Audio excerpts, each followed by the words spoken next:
Hello everyone, I'm Belle Tan. Welcome to part 2 of my Vela Bay video. In my last video, I've covered the Bayshore Master Plan, why Vela Bay has first movers advantage, and the 3 pricing strategies. Today, we are going to deep dive into the project looking at whether it's worth paying a premium for the sea facing. Then I will cover another competitive comparison using Costa del Sol, followed by whether Vela Bay is really a value buy, and lastly, the unit layout analysis. I think it's interesting to see the resale trend for a sea view project versus a non-sea view one to see what kind of premium buyers are willing to pay for that view. We compare 2 immediate projects next to Vela Bay, the Bayshore TOP in 1999 and Costa del Sol TOP 2004. It's a 5-year gap in TOP. Bayshore is non-seafront, whereas Costa del Sol is. So the price gap between the 2 projects is 45%, and this is what buyers are willing to pay for sea facing. You may say there could be other factors, but look, the gap was not that big at the time Costa del Sol was launched. It was only 17%, and in fact, throughout the years, the gap was quite consistent. But after COVID, the gap widens.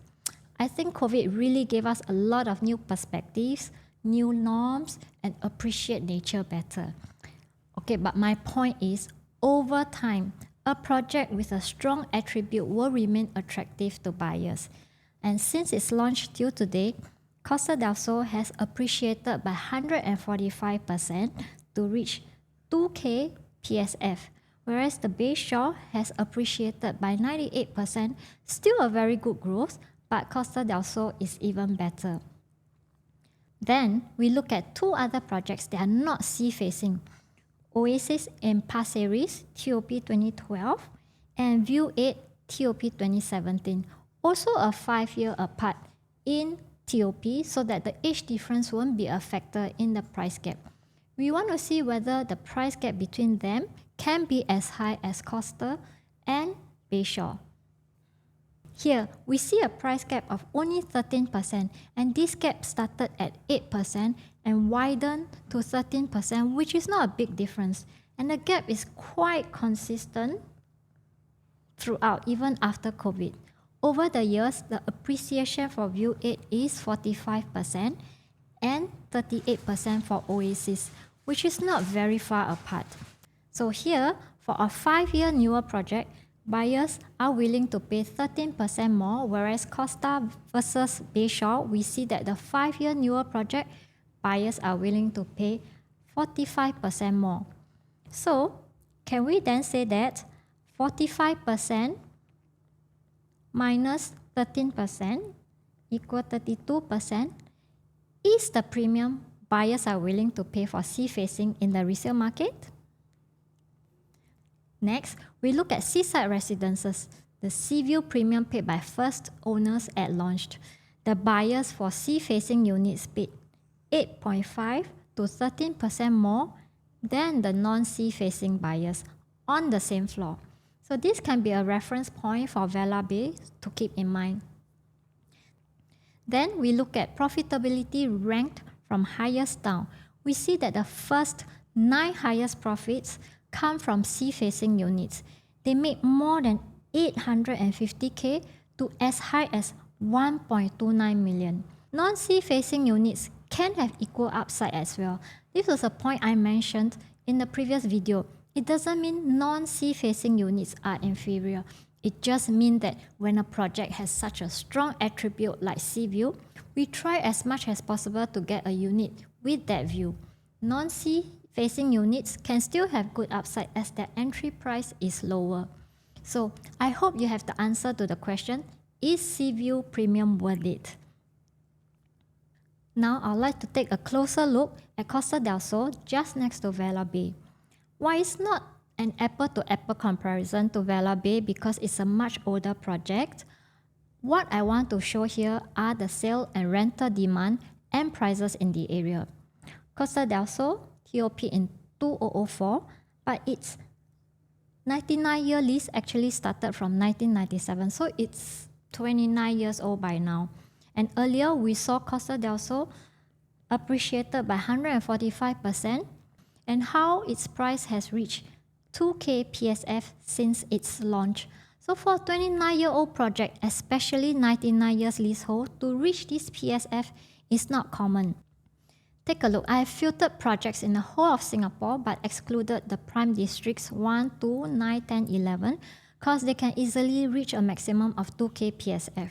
The transactions done in the past 1 year, 99-year leasehold with at least 200 units, and TOP from 1995 to 2016. So this means the projects are between 10 to 30 years old. And I rank them by the maximum PSF reached. You will see that projects with higher maximum PSF than Costa del Sol are all younger except for Belle Bay, 1998 in D15. You can see that it's rare for old projects like Costa del Sol reaching 2K PSF. So the sea view must really be an attraction for buyers to want to pay such a price. Now, we look at rentals in the past 1 year. 2-bedroom 7 units, 3-bedroom 87 units, 4-bedroom 48 units. So altogether 142 units rented out in the last 1 year. So that's like 12 units per month. And the rent range from 3,700 for 2-bedroom to 8,500 for 4-bedroom. So there's proven rental demand in the area. Next, let's look at the sales transaction. In the last 1 year, 34 units have been sold, and that's like 2.8 units per month. And the prices range from 1.68 million for 2-bedroom to 3.29 million for 4-bedroom. So again, despite the project being almost 30 years old, there's still good demand from buyers. If we do the same exercise as what we have done for seaside residences, using the recent transactions to determine a base and average PSF for Costa del Sol, let's see what we get. I'm using the lowest PSF and round up to 1,500 as a base PSF and an average of 1,820 coming from the lowest and the highest average. So same drill, we bring Costa del Sol back to 99-year lease and compensate for harmonization. So we get a base of 2,280 PSF to an average of 2,767 PSF. So for Vela Bay, possibly starting from 2,700 PSF to an average of above 2,800 PSF. Isn't it a fair and safe price? Even if it's 3K, it's justifiable to pay for a brand new development, updated facilities in an exciting new precinct. And if Vela Bay really is launched at 3K PSF, how does that compare to other upcoming launches? Bedok Rise GLS opposite Tanah Merah MRT station. This is actually a very nice rectangular plot in between Grandeur Park Residences and the Glades, and with the landed enclave behind.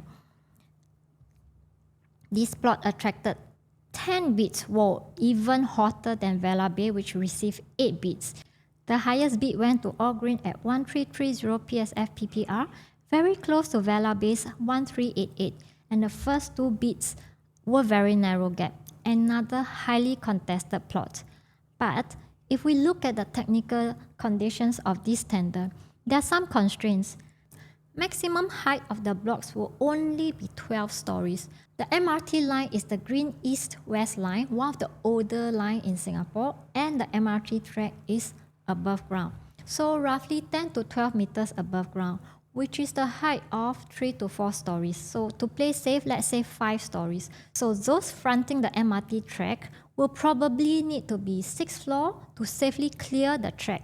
So from 6 to 12 stories, there are not many stories to choose from. Then another restriction, the blocks fronting the landed within 25 meter width will only have a height of 5 stories. So the landed enclave is zoned under 2-story envelope control, which means the houses can go to a maximum height of 12 meters. So typically 2 stories plus attic, which is 3 stories. Those fronting the landed houses will be looking into the houses. But if you want to clear the houses, you will have to go 4 or 5 story. So with these constraints, plus there's no sea view, the launch price here can be similar to Vela Bay or maybe 5% cheaper. Which will you choose? Next, Tanjong Rhu GLS awarded to CDL at 1455 PSF PPR among 5 bids. More expensive than Vela Bay. So potentially these will be launched at a higher price than Vela Bay.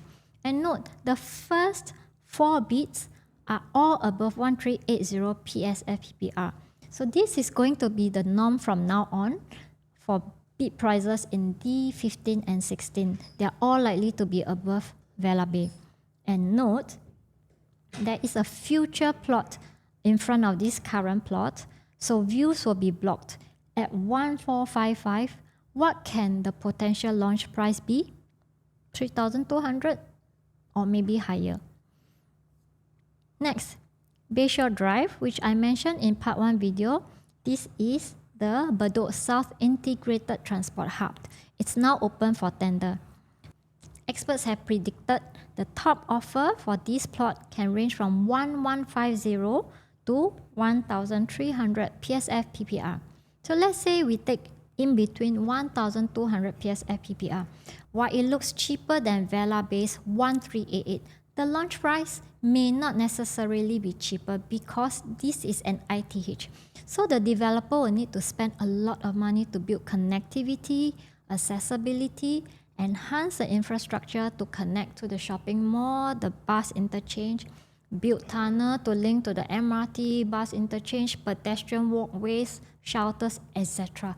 So many other aspects that are not related to the residential. So even though the projects have a lower land price, it might not be launched cheaper than Vela Bay. And lastly, the new talk of the town recently is the GLS at Dover Drive, which was awarded at 1556 PSF PPR, a new benchmark in the RCR, beating Tanjong Rhu's 1455 PSF PPR we just saw. So don't you think Vela Bay's 1388 is now history and looks cheap compared to all the recent plots awarded? Plus it has sea view, plus it's one step away from an MRT, a first mover in the new Bayshore precinct. And sale and rental demand are good in the area, and Bayshore will only have 30% private housing, very limited supply. This is the infrastructure building phase where many amenities and facilities are being developed at the same time as Vela Bay, so that when it reaches TOP, many of these amenities will be ready. The indicative pricing of Vela Bay was just released. Let's take a look. I've simulated a mid price like 1.25, 1.45 million to get a sense of the PSFs. So prices can start from 2,400 PSF. And we've been discussing even 3K is a fair price to pay. So this is a project you really have to take a look. From here, you can see that it's obvious the 4 and 5 bedroom PSF are higher, so which means the developer is loading on the unit type. So in this case, the bigger 3 bedroom, 1033 square feet, can be a sweet spot to buy because 4 bedroom is 1173 square feet, which is 140 square meter bigger. The indicative for 1033 square feet wasn't given, but if we do some simulation again and estimate an in between 2.2xx and 3.1xx, we will get 2.7xx million. So assuming a 400k difference between 1033 and 1173, this is 140. We get a 2.8xx PSF. Is this worth paying for the extra 140 square feet? And if we look at the pricing, I would say it's a little bit high. So 1033 square feet can be a sweet spot. So on booking day, you will have to do all this calculation very quickly on the spot to decide whether it's worth going for or not, but prep work should be done before that. So other than unit type loading, there will be view loading because of the sea versus non-sea view, and floor loading because above level 11 is sea view. So in short, for Vela Bay, all the three pricing strategies will be used by the developer. Let's go into the unit layouts now. I hope you're still with me. But before that, you will want to know that Vela Bay uses the Advanced Precast Construction System, or APCS.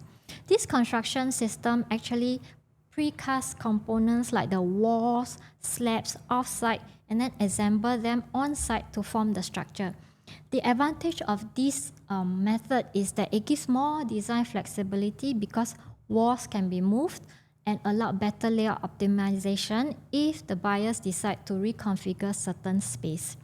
Compared to PPVC, which is used by many projects, the entire room module, like bedrooms, bathrooms, are built on-site in a factory and then transported on-site and stacked like Lego blocks. So PPVC actually ensures high precision because everything is factory controlled and the finishing quality is consistent, and it's faster construction because everything just needs to be transported and stacked.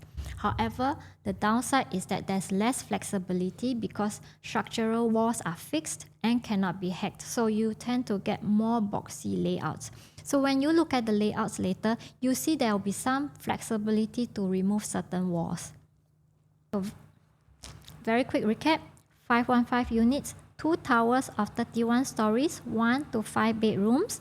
72% of the units are sea-facing, but note, sea-facing doesn't mean you will have a sea view. You need to go above level 11 so as not to be blocked by the trees in East Coast Park. There are a total of 18 stacks. 13 are sea-facing, denoted by the blue arrows, and the remaining 5 stacks, denoted by the red arrows, are non-sea facing, so they will get landscape views, outer facing views like landed or low-rise buildings. These stacks in block 1 will be direct sea facing, so possibly the price loading will be on these stacks. These stacks in block 3 are sea facing as well. However, as this adjacent block here is also zoned for residential, there is a chance that these stacks might risk being blocked because we do not know how these blocks here are positioned. So these stacks can actually be value buy, as they might cost less because they have sea view but yet not the best sea view versus the stacks in block 1. So these can be sweet spots, and since they also face the pool, if you do not get sea view, at least you get the pool view. So I've superimposed the site map on street directory to see where the blocks are faced, and this is the development plan. So the future plot of residential will be here. So maybe block 3 might not be blocked. We won't know, but it's just something to keep in mind. So here's the unit mixed. 1 to 5 bedrooms, highest concentration on 2 and 3 bedrooms. 1 bedroom plus study. There's only one stack, stack 4, 484 square feet sea-facing stack. So both the master room and the balcony and living room will face the sea. There's a study here and dual entry to the bathroom. So this is a very typical layout.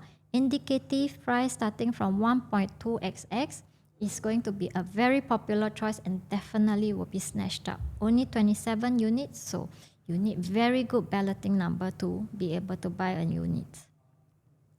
Next, 2 bed, 1 bath. They are all 592 square feet and dumbbell layouts. 3 stacks, 11 and 6 are sea-facing, and stack 17 is non-sea facing. In all the 3 layouts, the bathroom has no window. A and B are essentially the same. Only difference is B has this slight protrusion here along the kitchen, and this will make the dining space here a little bit narrow, whereas A is flushed with the kitchen, and C has a longer foyer, and there's this structure here that will also make this kitchen walkway narrower. However, it has this nice dining space here. So essentially, there's no huge difference in these three layouts. So it really comes down to facing and pricing. Indicative is from 1.4xx, so it should be B, the non-C facing one. The most expensive is likely to be C with direct C facing. As mentioned earlier, for sea view, the sweet spot here will be A. You get sea view but cheaper. If it's below level 11, no sea view, just go for the cheapest, B. Next, 2-bedroom premium, which is 2 bed, 2 bath. Dumbbell layout, and again, all the bathrooms do not have windows. A and B are 6, 8, 9 square feet, whereas C and D are 6, 7, 8 square feet. So the difference is mainly in the kitchen area. A and B will have open concept kitchen. C and D, enclosable kitchen. A is sea facing, and this is also the show flat unit. B is non-sea facing. Main difference between A and B is this part in the kitchen. Other than that, the rest are similar. In both layouts, there is a good width here in the kitchen, so you get a spacious view when you open the door. C and D are both sea-facing stacks. Main difference, D kitchen wall has this protrusion, so it makes, again, this walkway narrower. So personally, I will go for enclosable kitchen, so C and D for me. As both are sea-facing, likely D, direct sea-facing, will be more expensive because C might have a chance to look into Costa del Sol at some angle, although it doesn't look like it will be blocked, but just bear that in mind.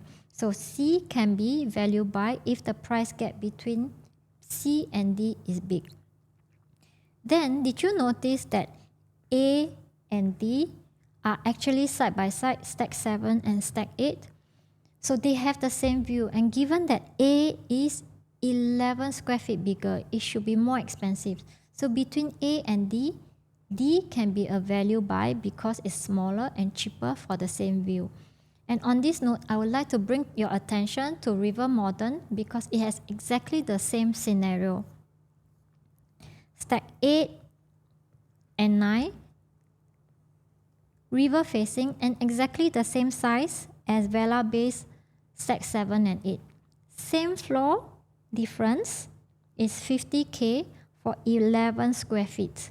So this works out to be 4545 PSF.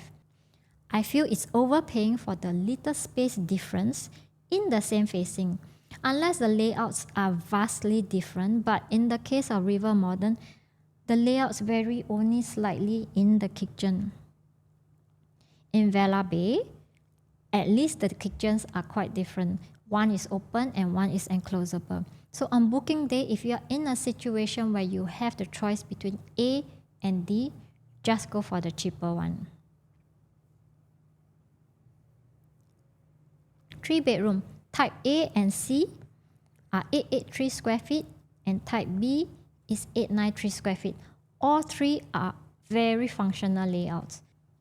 B893 square feet is my favorite, although it's non-sea facing because both bathrooms have windows and the kitchen as well, whereas A and C do not. So another win for me on B is this glass panel here in the kitchen, so it's going to be brighter. And the layout has privacy in the foyer.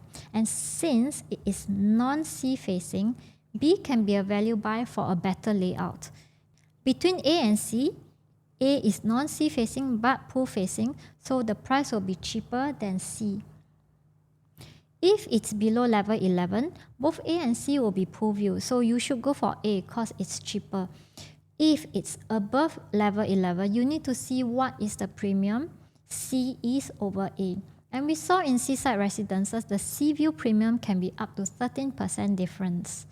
For sea view, you don't need to go very high floors and pay a high price because the sea will look the same whether it's higher floor or lower floor. At night, it will just be pitch dark except the lights from the ships, So just go high enough to have the sea view.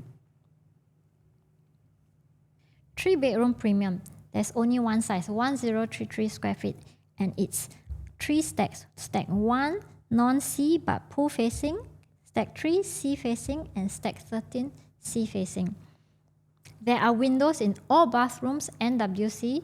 All comes with enclosed kitchen, yard, and household shelter enter from the kitchen. Again, all layouts are very functional and similar, and the main difference is in the foyer. So it boils down again to facing and price.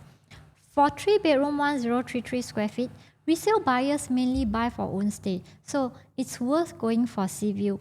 And earlier, we saw that 1033 can be a sweet spot if the price loading is on 4 and 5 bedroom. So all the more you should go for sea view because 4 bedroom is 1173 square feet and both are sea facing and it's going to cost much higher.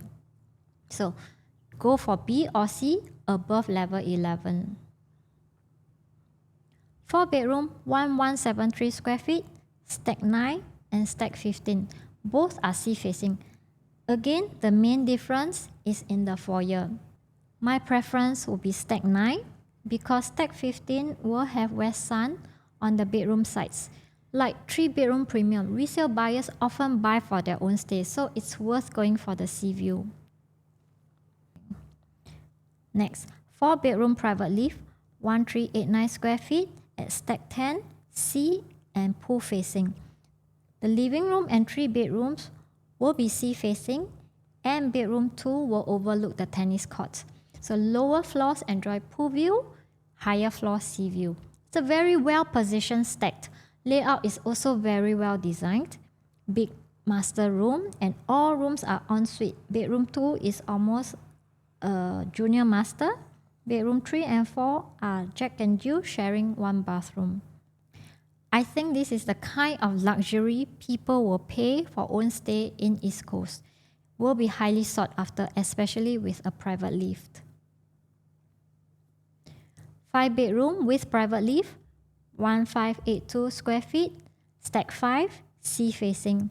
Another luxurious size for own stay. Look at the master room, it's huge and there are 2 en-suites. A junior master room and bedroom 5 come with an attached bathroom as well. And note, the wall between the living room and bedroom 3 can be removed if you need a big living room for entertainment and don't need a 5th bedroom. Lastly, 2 penthouses, 1765 square feet, top floors of stack 6 and stack 10. They are ultra luxurious. So we have completed the unit layouts.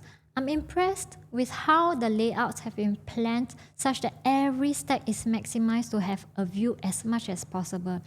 There's no big difference in the different bedroom layouts, so we can take the less ideal layouts out of the equation and just focus on facing and pricing. So on this note, I will end here. Feel free to reach out to me for a further discussion or if you need more clarification. This is Belle Tan signing off. I hope you find this video useful. Don't forget to like, subscribe and share. I will see you in the next episode.